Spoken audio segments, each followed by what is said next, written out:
It's however you were treated. And the old-fashioned way of treating children from the previous generation was to treat them punitively. And what we've learned through brain research is that that's not the best way to raise kids. The best way to raise kids is to help them with their emotions, because emotions drive behavior.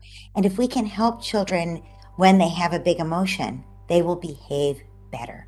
And also, children are children. They're never going to behave like adults, never exactly the way we'd want them to behave. And that's okay. They're still learning. They're children, right? So what research shows is that when we talk to children, when we offer understanding, when we set limits, absolutely, about their behavior, guide their behavior, but we offer them understanding as we do that, children come out better. They are more likely to accept our limits without becoming rebellious. It doesn't destroy their spirit. It doesn't crush their spirit. They have higher self-esteem. They don't feel shamed. You know, if we're punishing kids, we're shaming them. And kids who feel shamed go through their whole life feeling like they're not good enough. And then, you know, when we don't feel good about ourselves, we don't do well.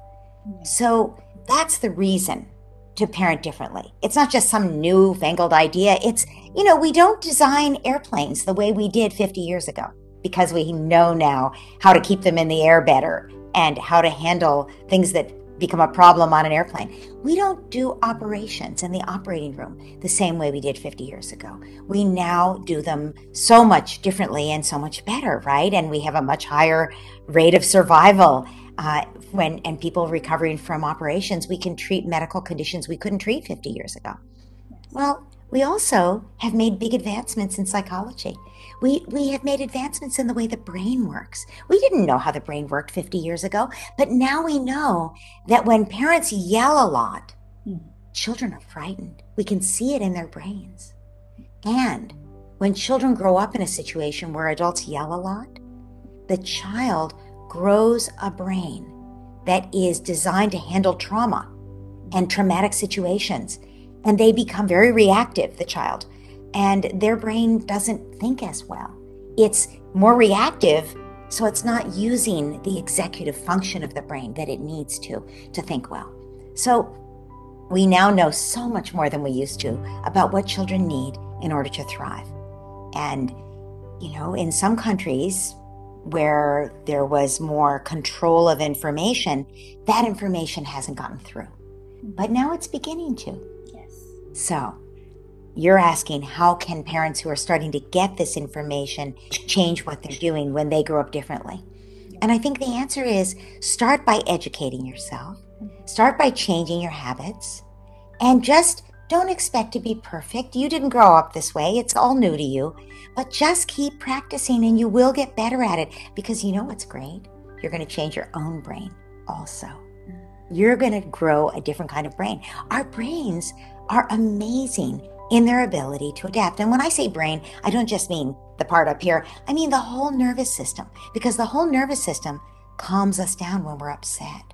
The vagus nerve, you may have heard of, the vagus nerve travels throughout our whole body. And when we're upset, the vagus nerve, you know, is keeping us in our sympathetic nervous system, the fight, flight, or freeze response, right? We're handling a threat, an emergency. But once it's not an emergency anymore, how fast can you calm down? The vagus nerve says, okay, everybody, it's all good now. There's no emergency. Turn off all that adrenaline, boys. It's just your 3-year-old. She doesn't need all that adrenaline.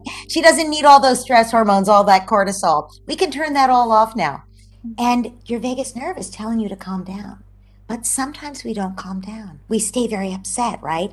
It's hard to calm down. So that's called vagal tone. And the more you practice calming yourself down, the better your vagal tone and the more easily you'll calm down in the future. So this all takes practice, but you can not recreate. You can renovate. I'd say renovate. Your nervous system and brain are already there, but you can renovate them and make them more loving, more compassionate, less alarmist, more able to calm down, more nurturing to you and to your child. It's possible to do that. It just takes some practice.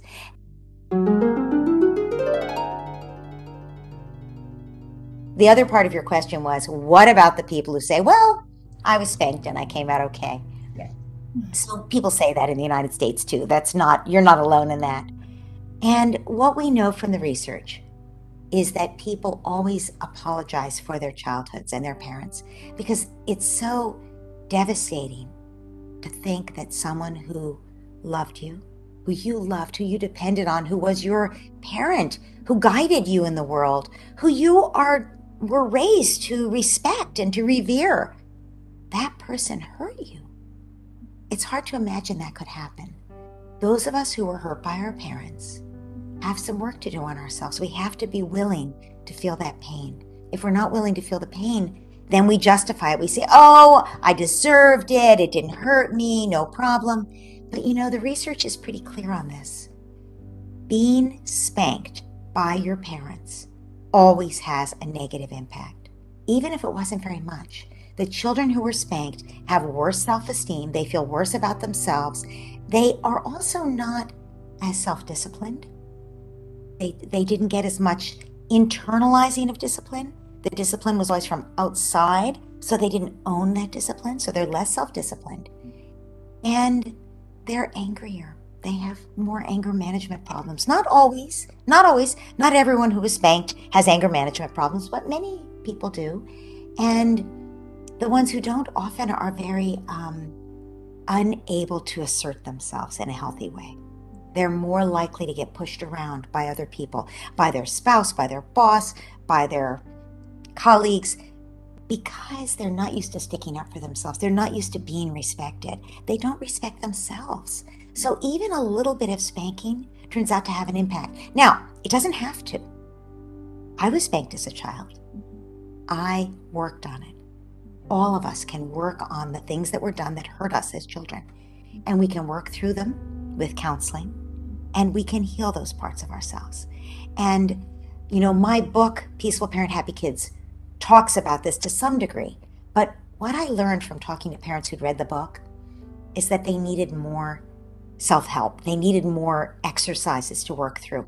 Yes. So I wrote the Peaceful Parent, Happy Kids workbook, which is in English. I don't think it's yet translated, but it can be. And that has exercises that people can go through to help heal things that are still a problem from your own childhood. So no matter what happened to you in childhood, you can always work on it, and you can always heal and become healthier.